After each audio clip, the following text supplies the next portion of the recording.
প্রিয় দর্শক, আজকে আমি আপনাদেরকে সাফিনা পার্ক 2025 যে সকল আপডেটগুলো নিয়ে এসেছে সেগুলো একটু ঘুরিয়ে ফিরিয়ে দেখাবো আর কি। তো দেখতে পাচ্ছেন, এটা হচ্ছে আসলে আগে যে আপনার স্পিড বোর্ড চলতো সেই রাস্তাটা আর কি। এখন বর্তমানে যে আপডেটটা দিয়েছে সেটা হচ্ছে পাশে কিন্তু আসলে অনেক ফুল লাগিয়েছে। আপনারা দেখতে পাচ্ছেন বেশ কিছু আকর্ষণ কিন্তু তারা নতুন নতুনভাবে তৈরি করেছে। দেখেন, আসলে নতুন নতুন সব কাস্টমার কিন্তু সেখানে আসছে। দেখতে পাচ্ছেন যে সব ছবি তোলা থেকে শুরু করে সবাই কিন্তু ব্যস্ত। কারণ এই যে আরেকটা সিন আপনারা দেখতে পাচ্ছেন যে পানির ওপর সুন্দর করে যে শৈল খায়, সেই জিনিসটা কিন্তু আপনারা দেখতে পাচ্ছেন। আসলে অসাধারণ একটি মুহূর্ত, যা দেখলেই কিন্তু আসলে মন ছুঁয়ে যাবে। কারণ সাফিনা পার্ক বর্তমানে যে জিনিসটা করছে, ঠিক তার পরের বছর কিন্তু আবার নতুন করে ভিন্ন কিছু আপডেট দেওয়ার চেষ্টা করছে। তারই ধারাবাহিকতায় কিন্তু আসলে এই যে দেখতে পাচ্ছেন আপনারা ক্যামেরাতে, সেটি করেছে। এবং সামনের দিকে কিন্তু আরও বেশ জাঁকজমকপূর্ণ জিনিসগুলো আপনারা দেখতে পাচ্ছেন।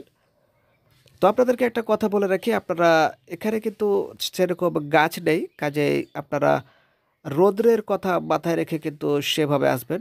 কারণ দেখতে পাচ্ছেন যে এখানে কোনো গাছপালা নেই, এটা একটা ফাঁকা জায়গা। তো সেক্ষেত্রে কিন্তু আপনি যেদিন হয়তোবা মেঘ থাকবে সেদিন, অথবা আপনি চাইলে 2টা থেকে 3টার পর যদি বাড়ি থেকে রওনা দেন, তাহলে সেক্ষেত্রে কিন্তু আপনি এসে কিন্তু এখানে একটা স্বাচ্ছন্দ্য বোধ করবেন। দেখতে পাচ্ছেন সুন্দর সুন্দর দৃশ্য, তারা সবই এগুলো কিন্তু কৃত্রিমভাবে তৈরি করেছে।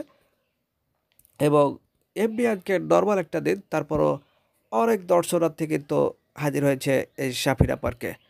সাফিনা পার্কে কিন্তু আপনার বিভিন্ন যে সকল ডান্সগুলো হয় পানিতে নেচে নেচে, সেগুলোও কিন্তু সব ব্যবস্থা রয়েছে।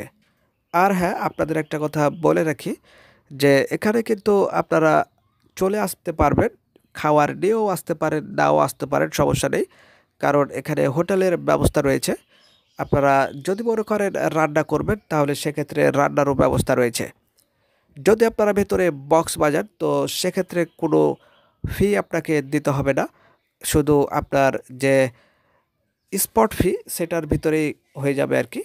অর্থাৎ স্পট ফি হিসাবে আপনাকে 3,000, যদি আরও ভালো গাড়া নেন তাহলে 3,500, যদি নর্মাল গাড়া নেন তাহলে সেক্ষেত্রে আপনাকে 1.5 থেকে 2,000 টাকা পর্যন্ত আপনাকে গুনতে হতে পারে। তো সেক্ষেত্রে একটা জিনিস বলে রাখা ভালো যে তাদের চুলা জ্বালানোর আসলে জায়গাগুলো খুব কম। তো সেক্ষেত্রে আপনারা যদি দূর থেকে আসেন, তাহলে অবশ্যই অবশ্যই কিন্তু আগে থেকে আপনারা জেনে আসবেন যে ফাঁকা আছে কিনা।